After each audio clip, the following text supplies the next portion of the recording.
Oh, it's Monday night. You know what that means, right? Hi, everybody. Al Brackett here with your Monday night RxCut agent webinar. Thanks for joining us tonight. And as promised in that invitation, we'll try to get you off in time for Monday Night Football coming up in about 25 minutes or so. Just a couple of announcements before we get started. You're going to have an option to do a little Q&A at the end. If you called in with a phone, then you need to enter your PIN number and raise your hand for us to be able to unmute you. If you're listening through your computer and it has a speaker and a mic, you can actually just raise your hand. A couple of announcements before we get going tonight, and these are because of your feedback. We've made some enhancements and improvements and additions to the back office. First and foremost, great suggestion. Why didn't we think of this? A lot of people tend to forget their password. So that said, we now have a little link here. If you forgot your password, you can click that. You type in your email address on the next page that pops up, and an email will be sent to you where you can actually reset your password. I know a lot of folks, you get that goofy password that comes out of the system automatically, and it's really hard to remember, so you change it, and then 2 months later, you forgot what you changed it to. So that's actually a fix for that right now. Also, newly uploaded, and this will be an email going out to about this tomorrow, into your back office under the RxCut folder. We've updated top prescription savings. We have it in both Excel and PDF for actually the month of August, and we'd like to do this because it keeps you guys engaged and really blows people's minds as far as how much money people can save on medication. So we take the entire group for a month, we sort from highest percentage, and we get these kind of results. Medication that would have cost $94, one of our members paid $8, saved 86 bucks or 91%, and the total down the bottom is pretty amazing. So on just 100 medications, the retail value at these particular pharmacies would have been over $32,000. Our cardholders paid under $2,000, $1,800 and change, and saved over $30,000 with an average of 94% or just a little bit better than that in average savings, and an average savings per script of $302.63. That's pretty awesome. Now, that's not our average, but these savings do happen. There's one in here, it's almost 99%, which is just incredible if you think about it, and that's the gouging that goes on today in healthcare. So, question for you, what do you get when you cross a program director, a volunteer, and a janitor? Answer, a situation that is not too uncommon in most nonprofit organizations. The reason that we're taking this topic up tonight, we've had some really good recent successes and a lot of renewed interest.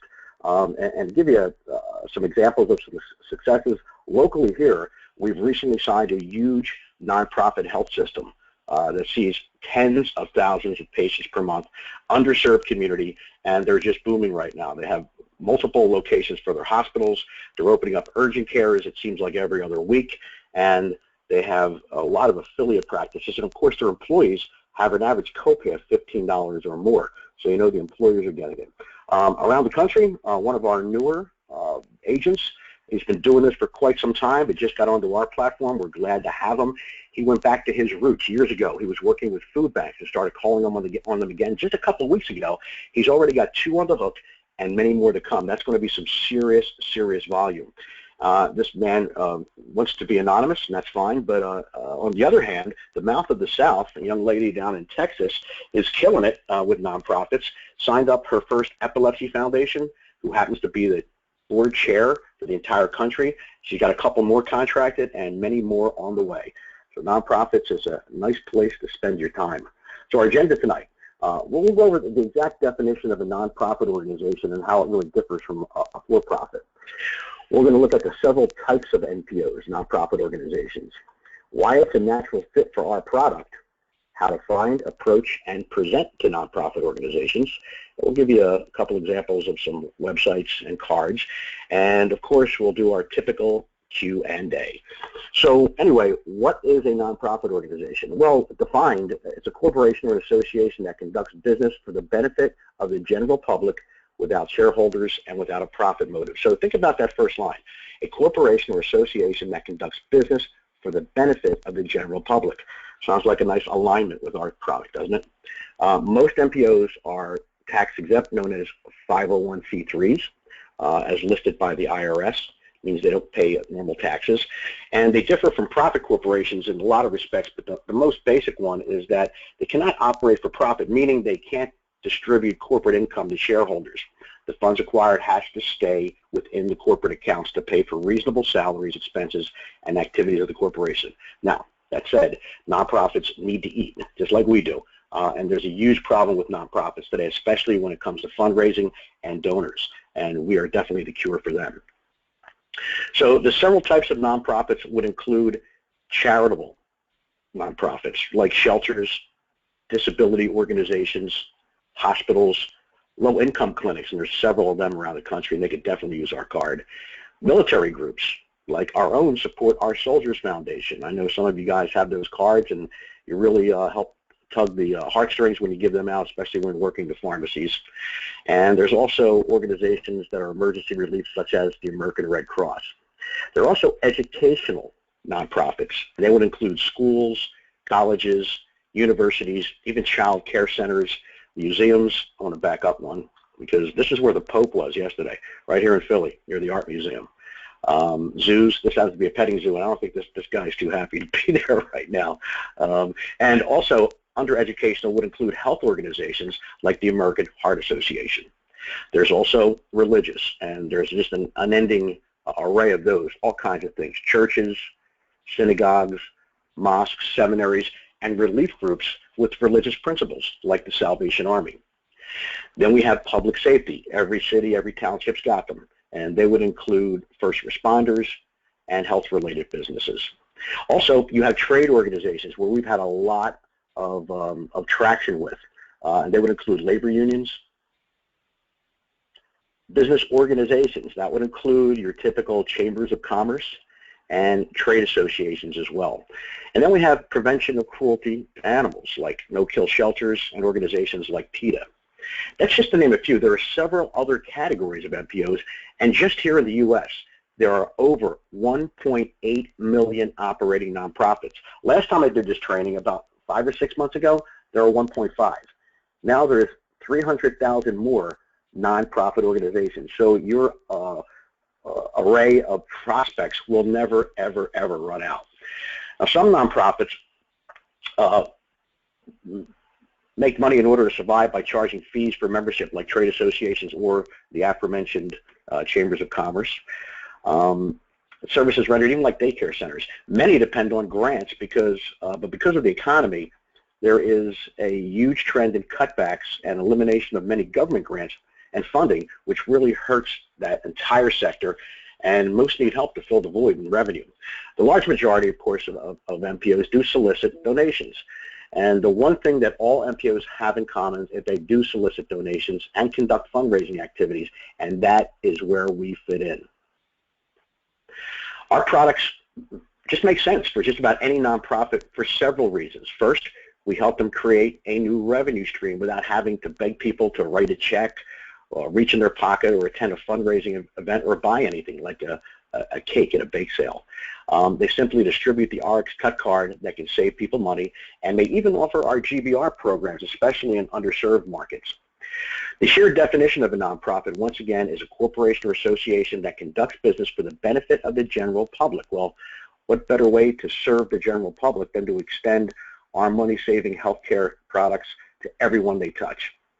A nonprofit inherently has more credibility than a for-profit entity, and because of that, people are really more likely to trust them and use the card without hesitation or possibly enroll in GBR.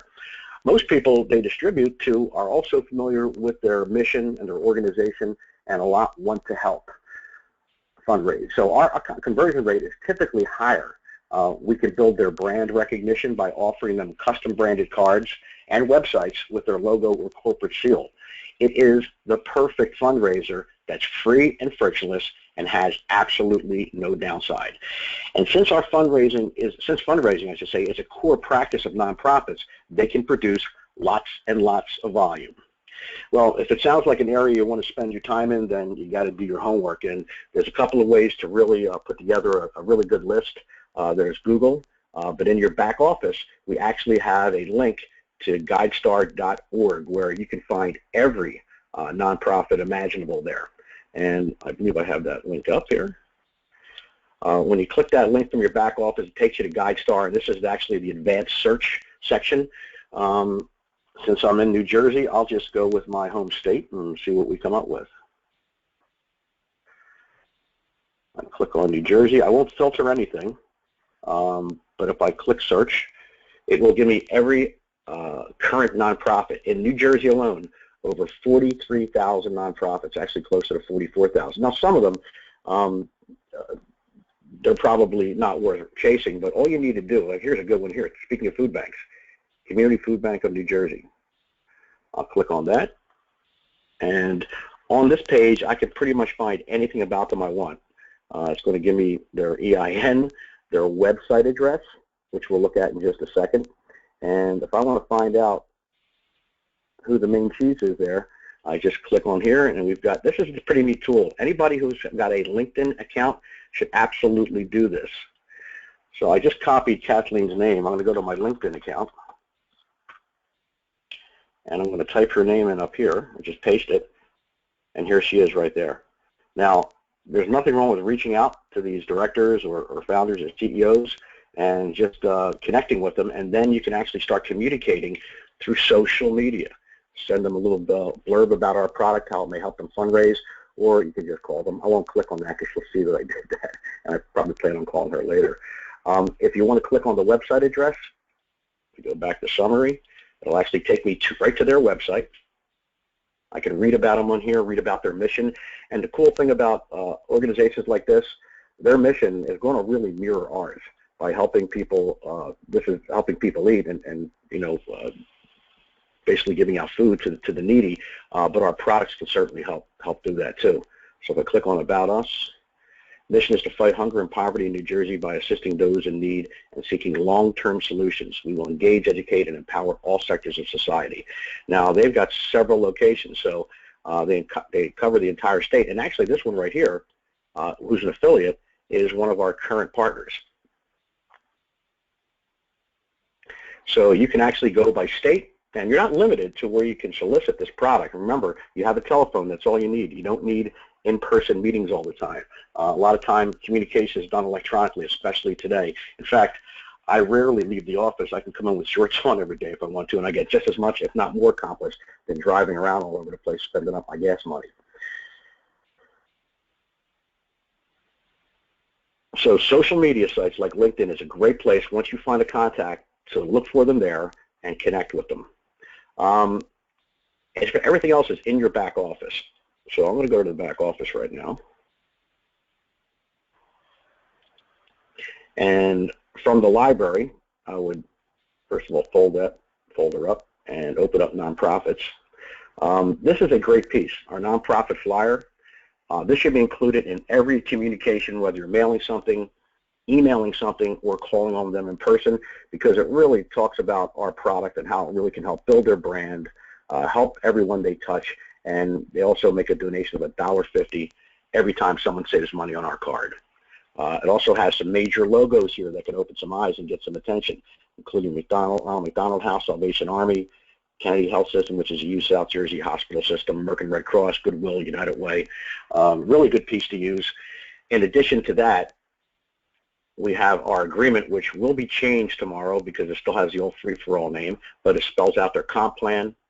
And because nonprofits are exactly that, nonprofit, oftentimes there's limited funds, so we will agree to waive the typical $199 startup fee, and all they do is pay for their cards. In fact, a lot of our agents pay for the cards for them because you're getting an override on all their transactions, and guess what? That is a write-off for you. Also in the back office, you have logo file requirements. It just talks about the kind of quality the logo needs to be in order for our graphics people to be able to brand their site and their card. There's a W-9. This is just an empty spreadsheet, so if you want to start creating your contact list, you would start with this, the lookup link that we just went to. And there's an intro letter specifically designed for nonprofits, which basically starts out the same way that healthcare does, but it says that these programs can help community while creating a unique revenue stream for your nonprofit organization. And it talks about the challenges that nonprofits have in fundraising and how easy our product is to use. And there's also a script if you wanted to call on a nonprofit. And you can take this and mold it into your own, but you can feel free to plagiarize this all you want. So that is in your back office under nonprofits.